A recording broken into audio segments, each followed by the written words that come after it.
Hi, room 100. How are you? If you hear any noise in the background, Larissa's still in the room with me, and that big mouth girl, Brenda. We're waiting for her sister to come get her, but for right now, she's stuck in the room with me. So ignore any extra noise you hear in the background. She can, hear the story. Right, we're still reading The Big Bad Blackout by Megan McDonald with pictures by Peter Reynolds. Here is this chapter, and it's called Mr. Drybones and the Viper. Do you know what the word viper means? As far as I know, a viper is a type of snake. It's also the name of a car, too. But I don't know if they would be talking about a car by its brand name here. I bet you they're going to talk about a snake in here, but I don't know, right? Do you like snakes? We know Miss Chapman wants a pet snake. What do you think about all that noise, right? All right, and then with Drybones, I don't know if that means anything, but there's a picture of the skeleton right here on the first page. All right, my turn, said Judy. I know a hurricane story, too. It's called Mr. Drybones. But it is a little scary. And she peered over at her brother, Stink.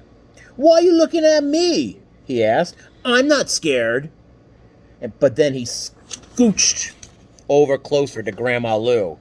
And she put her arm around him. Oh, come here and cuddle, sweet grandson. Okay. So once, there was a hurricane named Elmer that came to Frog Neck Lake, Virginia. The wind, it blew, and all the lights went out. Just like us, said Stink. Down a dark, dark street called Croker Road, there was a dark house. Stink leaned in closer to Grandma Lou. That's our house. And the dark house had a dark door. And behind that dark door was a dark hallway. And down that dark hallway, there were some even dark stairs. Stink now shivered, and he twisted the end of his blanket into a tornado of a knot. Up there at the top of those dark stairs was even a darkest hallway you can imagine. And at the end of that dark hallway was the darkest door ever. Before Judy could say the next line of her story, a door slammed for real.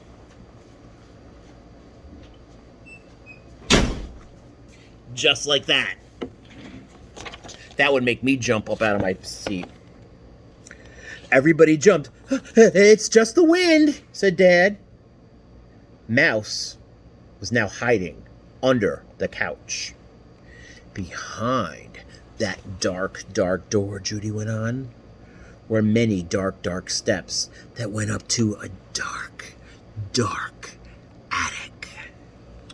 And in that dark attic was a dark closet. And in that dark closet was a dark box. What's in the box? Stink asked with nervousness. From the dark box came a dark rattling sound, like that of dry bones. And when the dark box opened, out came... Stink covered his eyes! Mr. Drybones? He squealed.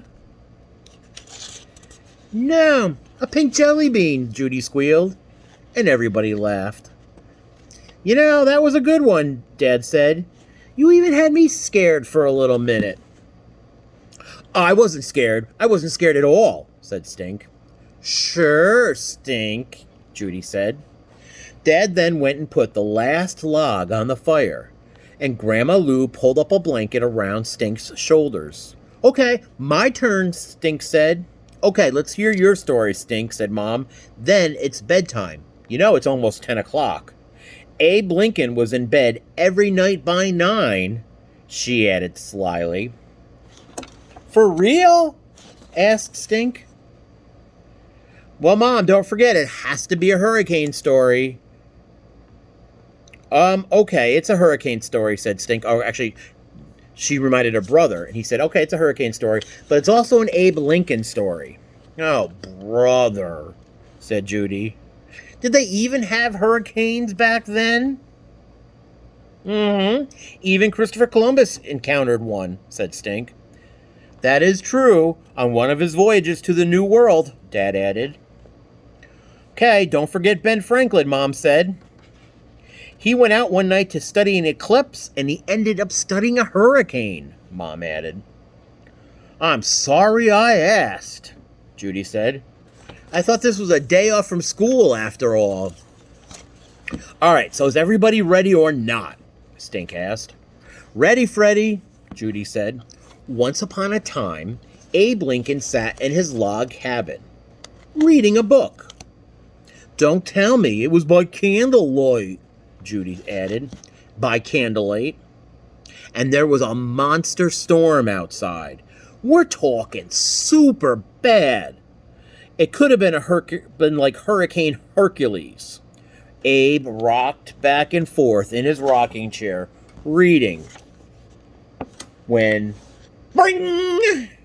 Judy jumped. The phone rang, said Stink. Wait a minute, Judy said. Are you saying Abe Lincoln had a phone?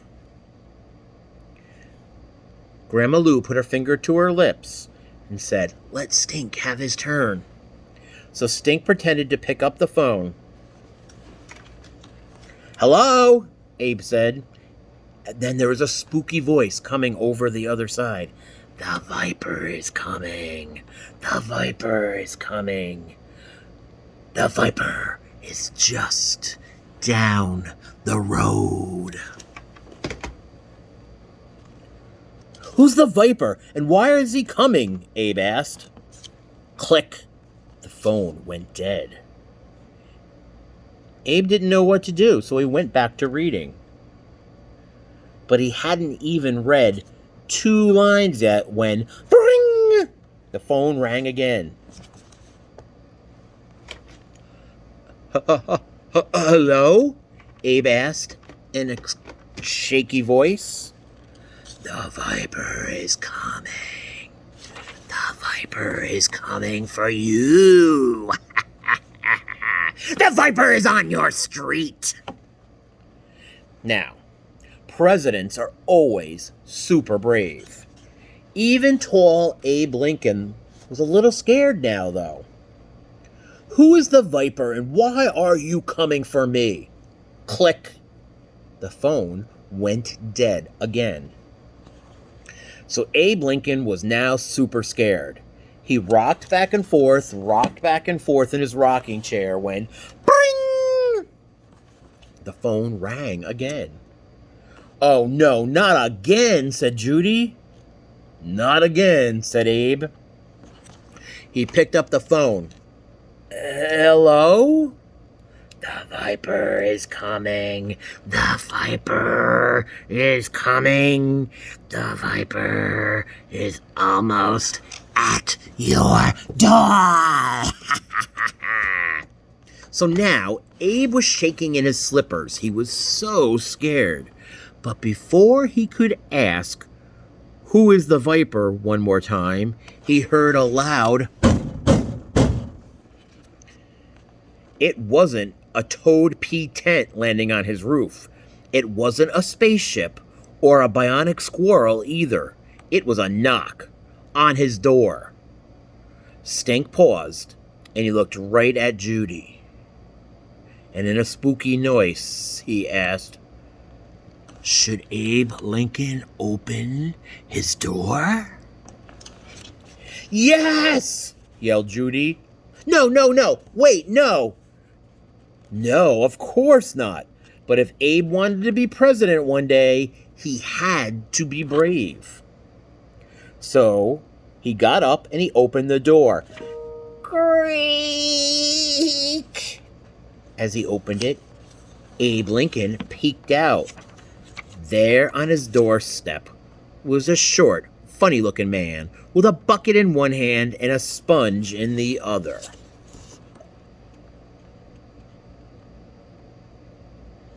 That guy doesn't look too scary. The story's been kind of nerve-wracking up to this point, but that guy doesn't look too scary. But looks can be deceiving. You don't always tell what you're getting just by the simple looks. "SpongeBob?" Judy whispered. Stink's eyes grew wide, and he shook his head no. And he threw out his hands and yelled, "I am the Viper!" Everybody jumped. Mouse crawled even deeper under the couch and then jumped out into Judy's arms. And Judy let out a squeal. "Who are you?" cried Abe Lincoln. "What do you want with me?" "I told you, I am the Viper. The window Viper. I come to wipe your windows." It's somebody who said windows and wiper. The W sound funny. Were you scared of the Viper? Did you think the Viper was the window wiper? I didn't think that was going to be the case. I was surprised. Were you surprised? Do you like scary stories? Do you like scary movies? Do you get scared easily? Mr. Harrington, if you surprise him and scare him, he screams like a little girl. It's kind of funny sometimes. Hopefully you never have to see it, because I'll be embarrassed.